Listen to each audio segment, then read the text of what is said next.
Hello viewers, welcome to Learning Lane. Today we're going to see Acquired Immunodeficiency Syndrome, or AIDS, is a serious condition that weakens the body's ability to fight off infections. It is caused by the human immunodeficiency virus known as HIV. HIV attacks the immune system, the body's defense against illness. When HIV weakens the immune system, it allows opportunistic infections to take hold. AIDS is the most advanced stage of HIV infection. It is characterized by a severely damaged immune system.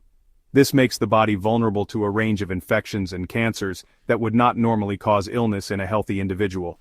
It's important to understand that HIV and AIDS are not the same thing. HIV is the virus that causes AIDS.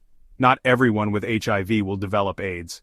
With proper treatment and care, people with HIV can live long and healthy lives. The first cases of AIDS were reported in the United States in the early 1980s. Since then, HIV has become a global epidemic, affecting millions of people worldwide.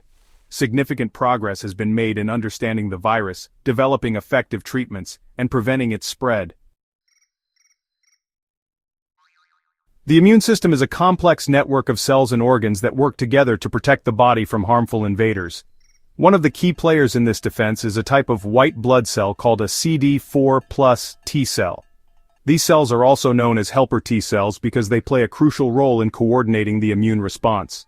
HIV specifically targets and destroys CD4+ T cells. The virus enters these cells, hijacks their machinery to make copies of itself, and then spreads to infect more cells. As HIV destroys more and more CD4+ T cells, the immune system becomes progressively weaker. This weakening of the immune system is what makes people with HIV more susceptible to opportunistic infections. These are infections that wouldn't normally cause illness in a healthy person, but they can be life-threatening for someone with a compromised immune system. Examples of opportunistic infections include pneumonia, tuberculosis, certain types of cancer, and fungal infections.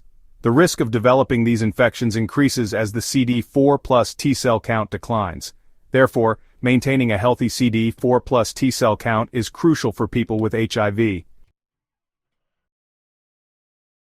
HIV infection progresses through different stages, each characterized by specific changes in the immune system and the presence or absence of certain symptoms. The initial stage, called acute HIV infection, often occurs within 2 to 4 weeks of exposure to the virus. During this stage, many people experience flu-like symptoms such as fever, headache, sore throat, swollen lymph nodes, and rash. These symptoms usually resolve on their own within a few weeks. Following acute infection, the virus enters a chronic stage also known as clinical latency. During this stage, HIV continues to replicate but at lower levels. People in the chronic stage may not experience any symptoms or may have only mild symptoms. This stage can last for several years, even a decade or more, without treatment. As HIV progresses and the CD4+ T cell count falls below a certain threshold, the risk of opportunistic infections increases. This marks the beginning of the symptomatic stage of HIV infection. Symptoms during this stage can vary widely depending on the type of opportunistic infections present. It's important to note that not everyone with HIV will experience all of these stages or symptoms in the same way. The progression of HIV infection and the severity of symptoms can vary greatly from person to person. Section 4. Diagnosing HIV tests and their significance. Diagnosing HIV infection early is crucial for several reasons. Firstly, it allows individuals to start treatment with antiretroviral therapy, or ART, as soon as possible, which can help preserve their immune system and prevent the progression to AIDS. Secondly, early diagnosis allows individuals to take steps to protect their sexual partners from infection. The most common way to diagnose HIV is through a blood test that detects the presence of antibodies to the virus. Antibodies are proteins produced by the immune system in response to infection. These tests are highly accurate and can detect HIV antibodies within a few weeks of infection. Another type of test used to diagnose HIV is the viral load test, which measures the amount of HIV in the blood. Viral load is an important indicator of how well ART is working. A high viral load indicates that the virus is replicating actively, while a low or undetectable viral load means that the treatment is suppressing the virus effectively. In addition to antibody and viral load tests, healthcare providers also monitor CD4+ T cell counts in people with HIV. As mentioned earlier, CD4+ T cell count is a measure of immune system health. Regular monitoring of CD4 plus T cell count helps determine the stage of HIV infection and guide treatment decisions. Section 5. Treatment antiretroviral therapy, or ART and beyond. Antiretroviral therapy is the cornerstone of HIV treatment. ART involves taking a combination of medications that work together to suppress HIV replication. These medications work by targeting different stages of the HIV life cycle, preventing the virus from making copies of itself and infecting new cells. ART has revolutionized HIV treatment and has dramatically improved the life expectancy and quality of life for people living with HIV. By suppressing HIV replication, ART helps to restore and preserve immune function, reducing the risk of opportunistic infections and AIDS-related complications.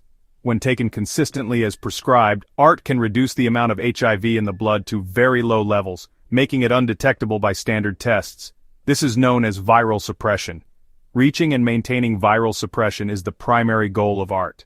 It's important to note that ART is not a cure for HIV.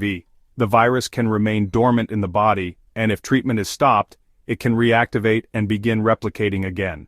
Therefore, people with HIV typically need to take ART for life. Section 6. Prevention, a multifaceted approach. Preventing HIV transmission requires a multifaceted approach that combines individual behavior change, biomedical interventions, and structural interventions. One of the most effective ways to prevent HIV transmission is through consistent and correct use of condoms during sexual activity. Condoms act as a barrier, preventing the exchange of bodily fluids that can transmit the virus. Another important prevention strategy is needle exchange programs, which provide clean needles and syringes to people who inject drugs. Sharing needles can transmit HIV and other blood-borne viruses, so using sterile equipment is crucial for preventing transmission.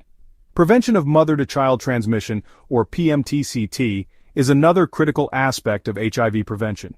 HIV can be transmitted from a mother to her child during pregnancy, labor, delivery, or breastfeeding. However, with appropriate interventions such as ART for the mother and prophylactic medication for the infant, the risk of transmission can be significantly reduced. Education and awareness campaigns play a vital role in HIV prevention by providing accurate information about the virus, how it is transmitted, and how to protect oneself and others. These campaigns aim to reduce stigma and discrimination associated with HIV, which can be barriers to testing, treatment, and prevention efforts. Subscribe, share for more videos. Thank you for watching.